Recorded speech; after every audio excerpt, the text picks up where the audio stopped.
Africa.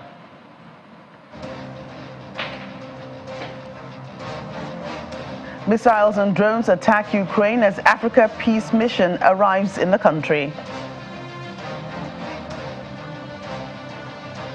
Sudan rejects Kenyan leadership of mediating team.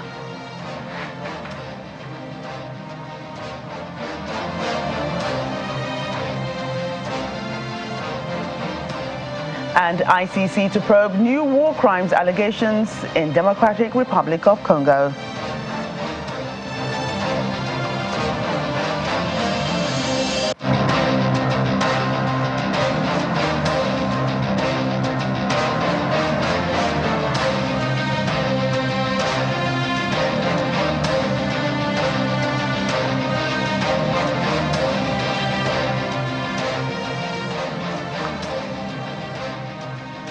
Hello and welcome to the program. I'm Joke Rogers in Lagos. We start off in Ukraine today, where missiles and drones have been launched into Kiev's airspace as a delegation of African leaders visits on a peace mission. Ukraine's military said the capital's air defense system is at work even as explosions were heard in Kiev. Delegations from 7 African countries, including South Africa, Egypt and Senegal, are due to meet Ukrainian President Volodymyr Zelensky later today to suggest compromises for a peace deal. They are due to visit St. Petersburg tomorrow. A little earlier, the African leaders began their visit by going to the site of the mass grave in the town of Bucha, which lies just outside Kiev. Bucha is where Ukraine says Russian occupiers carried out executions, rapes and torture, and where international investigators have been collecting evidence of war crimes. Russia denies the allegations. According to a draft framework document, the peace mission, which includes South African President Cyril Ramaphosa and Senegalese President Macky Sall, could propose a series of confidence-building measures during initial efforts at mediation. Kiev says its own peace initiative, which envisages the withdrawal of Russian troops from Ukrainian land, must be the basis for any settlement of the war. Meanwhile, South African President Cyril Ramaphosa arrived in war-torn Kiev this morning with other members of the delegation as part of a peace mission by African leaders hoping to mediate between Ukraine and Russia. The delegation is expected to meet Ukrainian President Volodymyr Zelensky and then hold talks with Russian President Vladimir Putin in St. Petersburg on Saturday.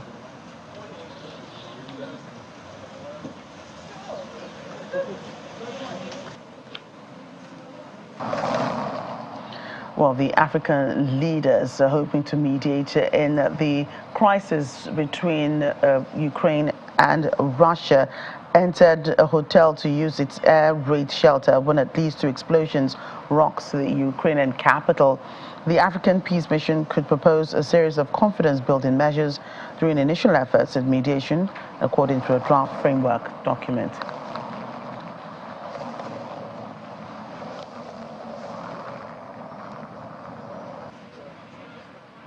And UN Secretary General Antonio Guterres is hoping for a positive outcome of the Russian President Vladimir Putin's planned talks with African leaders on the future of a deal allowing the safe Black Sea export of grain from Ukraine. Senegal's President Macky Sall and South Africa's President Cyril Ramaphosa are heading a delegation, including other African leaders and Egypt's Prime Minister, who are already in Kiev.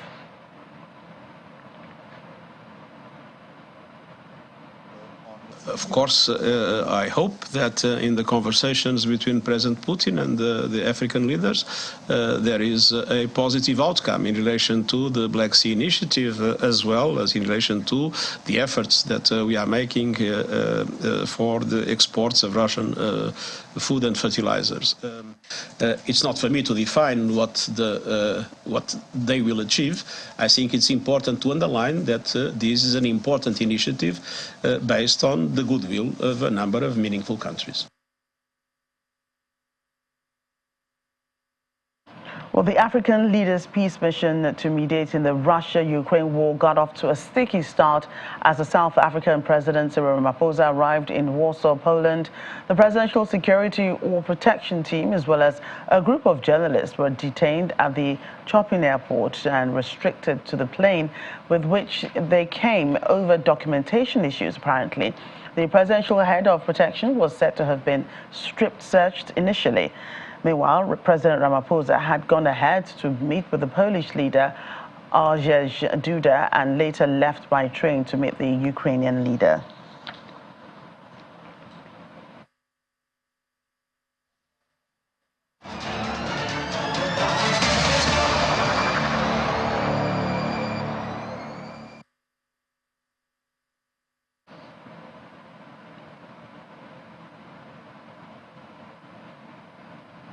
Away from the Africa Peace Mission in Sudan, the country has rejected Kenya's leadership of a delegation set up by a regional bloc, the Intergovernmental Authority on Development, to mediate in the fighting. The Pan-Arab Al Arabiya TV channel quoted Sudan's foreign ministry as saying the statements of senior Kenyan officials and the behavior of its government confirmed that it adopts the positions of rapid support forces, shelters its members, and provides them with various types of support. Kenya said it's yet to receive a formal communication of the rejection. IGAD appointed Mr. Ruto as the chairman of its delegation that also has representation from Ethiopia, South Sudan, and Djibouti during the bloc's summit on June 12. Mr. Ruto has been critical of the war in Sudan, once saying that the rival generals should stop the nonsense. He has met envoys of both the Sudanese army and the RSF in the Kenyan capital, Nairobi. And Sudan's medical system has virtually been overwhelmed, with hospitals shutting doors and blood stocks running low as armed clashes between the two leading rival military factions in the country's greater capital area have escalated since mid-June. Fierce fighting between the Sudanese armed forces and the rival rapid support forces has intensified in the greater capital area of Sudan, comprising Khartoum, Omdurman, and Khartoum North. Since the conflict erupted in mid-April, 59 of the 89 hospitals in Sudan's greater capital area have been forced to close their doors. For the remaining 30 hospitals, which are barely operational, some of their blood banks are battling supply shortages and have stopped services. The Al-Now Hospital in southern Omdurman is the only operating hospital in the city. It has been overwhelmed by a continuous influx of injured civilians.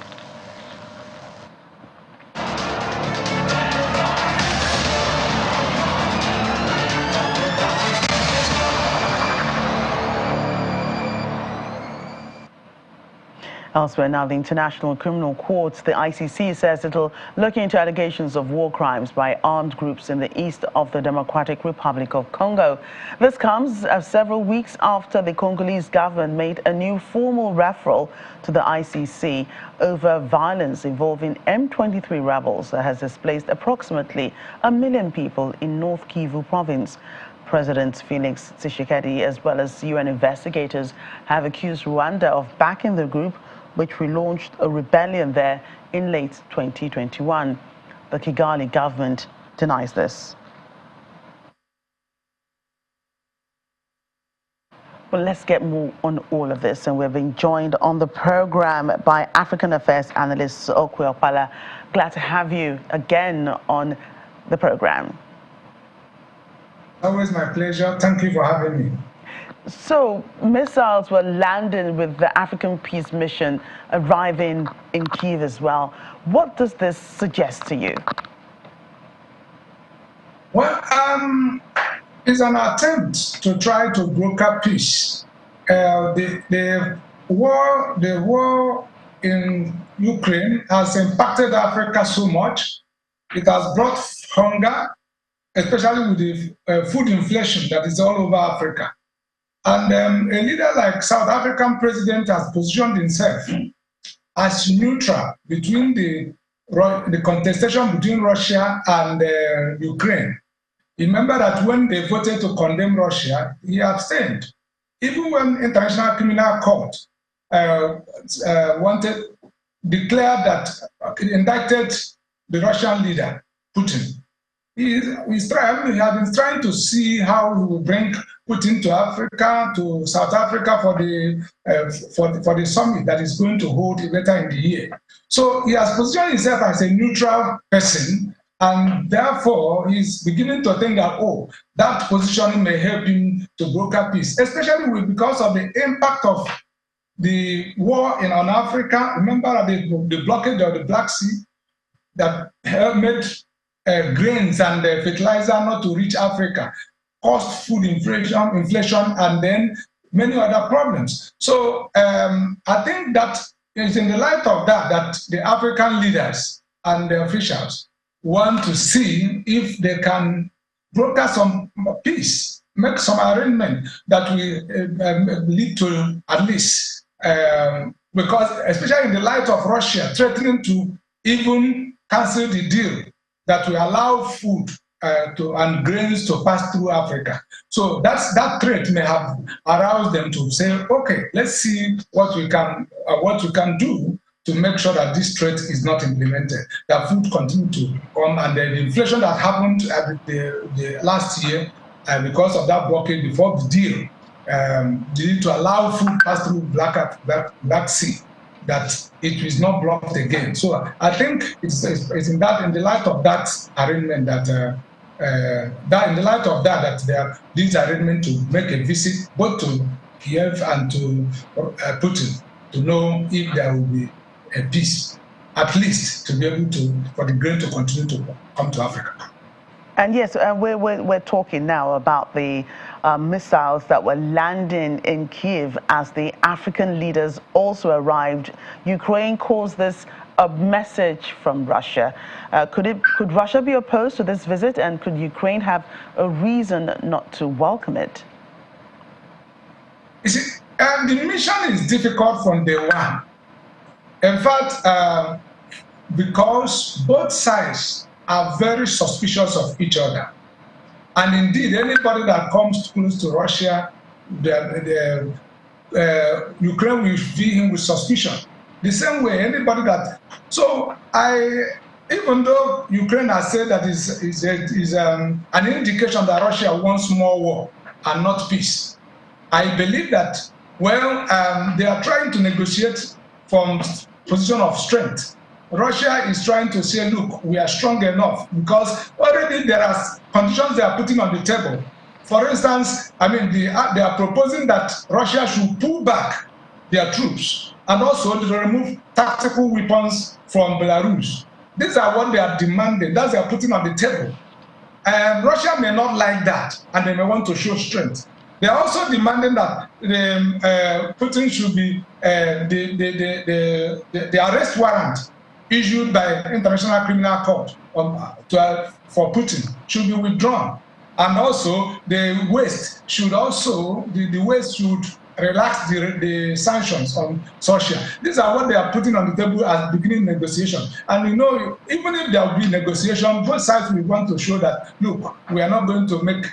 They want to show force, and I think that's what Russia is trying to do, to show that, look, we are strong enough to continue this war. If you don't want to concede something, I know prior to negotiation, enemies want to get. I mean, combatants want to gain territories, and I think that may be what is playing out.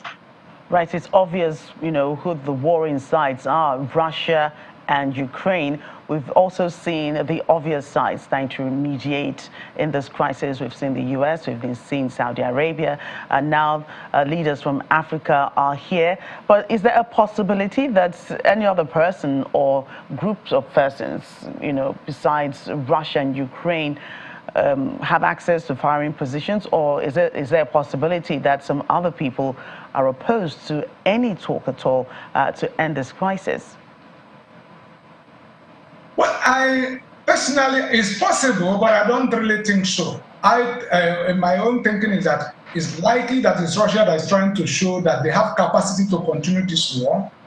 If Ukraine is thinking that they are war weary, especially when they are making some losses, that they have capacity and they still have something to do. So that they can get, even if there will be a peace, they can get reasonable concessions from from Ukraine, and they don't want to be disgraced. The West, it appears that the West wants Russia to be disgraced, and Russia is probably going to try to show through what they are doing, and to believe that the ones doing it, not third party, to show that, look, we have capacity to continue this war if the conditions are not right and proper concessions are not made.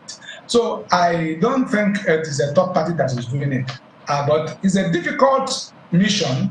But no matter how difficult, even if there is a little percent chance that peace can be achieved through this visit, there is no reason why it cannot be explored. Right, African Affairs Analyst Okwe Okpala, thank you so much for your time today. You're always welcome. Thank you. Welcome back to the program. Authorities in Greece have arrested 9 suspected people smugglers in connection with the deadly sinking of a migrant boat off the coast of Greece on Tuesday. All the arrested people are Egyptian nationals. Relatives of the people who were on board have been gathering in the port city of Kalamata, hoping to find family members. More than 100 people have been rescued, but nearly 80 have died, and up to 600 are still missing. The United Nations High Commissioner for Human Rights is calling for an investigation of people smugglers and human traffickers after at least 78 migrants were killed in a shipwreck off the coast of Greece. 9 people have been arrested, as we just reported, over the incident. Greece is one of the main routes into the European Union for refugees and migrants from the Middle East, Asia, and Africa. What happened on Wednesday underscores the need to investigate people smugglers and human traffickers and ensure they are brought to justice. The High Commissioner reiterated his call to states to open up more regular migration channels, enhance responsibility sharing, ensure arrangements for the safe and timely disembarkation of all people rescued at sea, and the establishment of independent monitoring and oversight of migration-related policies and practices. A court in Kenya has ruled that 64 survivors of a doomsday cult be returned to a rescue center for psychological assessment and counseling.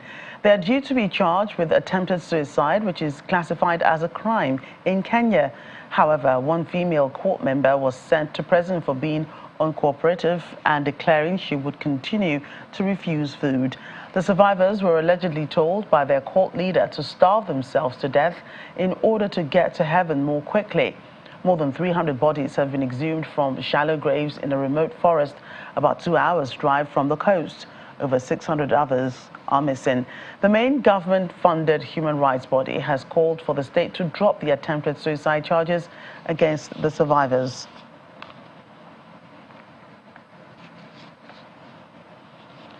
Well, more work needs to be done in the campaign for diversity, equity and inclusion, especially in the multicultural societies. This is the view of legal practitioner and diversity ambassador Pearl Moses. Although she believes it's important to maximize one's potential, she stresses the need for organizations and business owners to set aside stereotypes and give room for equal participation and representation on key board positions. She was speaking with Channels Television's anchor Ijoma Onyato. The truth of the matter is that as a Nigerian, I never really thought of myself as black, and that might make you laugh because I'm clearly black. But in Nigeria, we thought of ourselves as Nigerians and thought of ourselves as aspirational people, hardworking people. But I didn't necessarily present as black per se. When I started to do my professional roles in the UK, I found very often that that was what people would notice or talk about. And I spoke to a very lovely chap, Jerry, when I was in my Law Society days. And at one point in time, when I said to him, listen, I'm more interested in expertise than in what color my skin is or whether there are people of other ethnicities in that sort of a way. And he said to me, he said, oh, you know, the truth of the matter is no matter how brilliant you are, anytime people look at you, the first thing they'll see is a black woman. And he said, if we look behind us, who else is coming?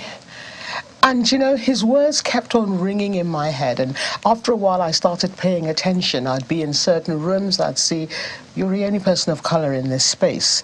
You're the only person of any diversity necessarily in this particular space. And I realized that actually it wasn't enough to be excellent if nobody else was coming or if nobody else was being represented.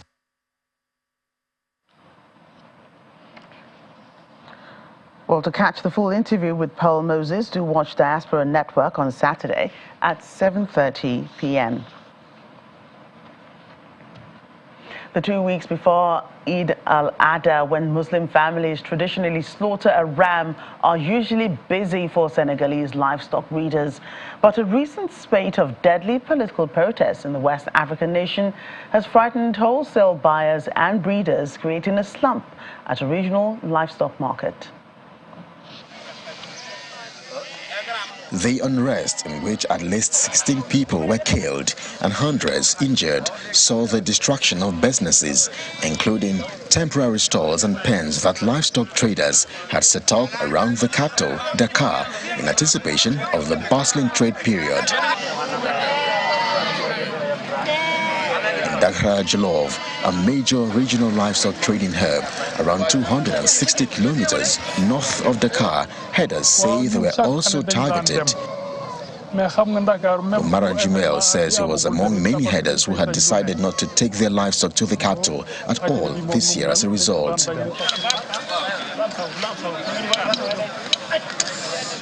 The regional livestock trading hub draws wholesale buyers and hundreds of goat and sheep breeders, some from neighboring Mauritania and Mali. They bring thousands of heads to its weekly livestock markets every Sunday and to a smaller daily market during the week.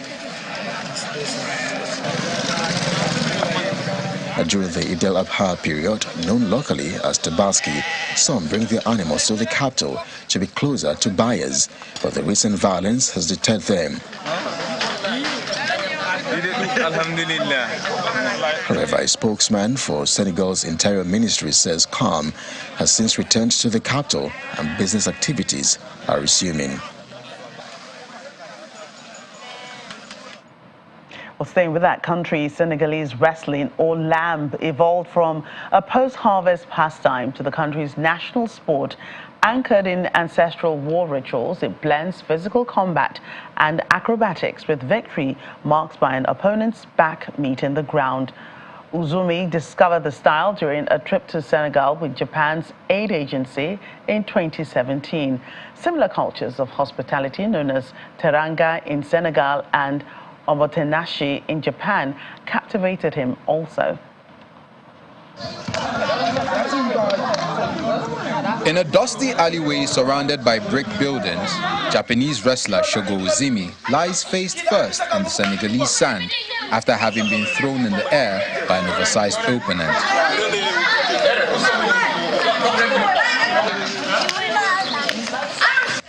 A moment's pause, then he rises, dusting off and rejoining the conclave of wrestlers wearing little more than lion clothes.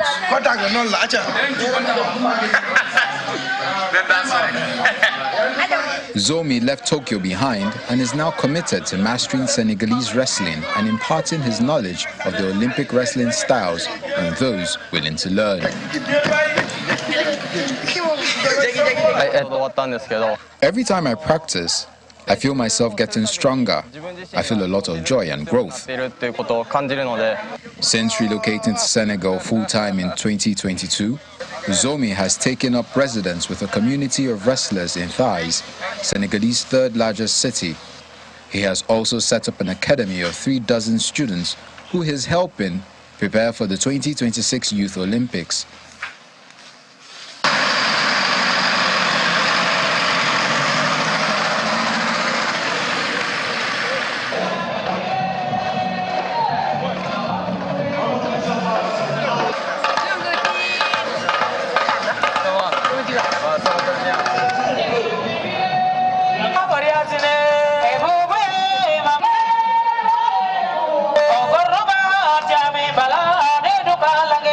At a national competition last month in St. Louis, Senegalese colonial capital, hundreds jostled for views as Uzomi and Badiena coached their wrestlers from the sidelines.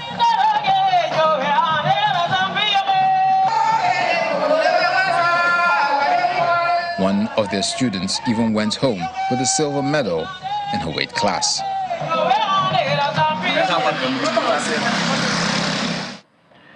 Well, that's the program today. Thank you for watching. I'm Joke Rogers. Bye for now.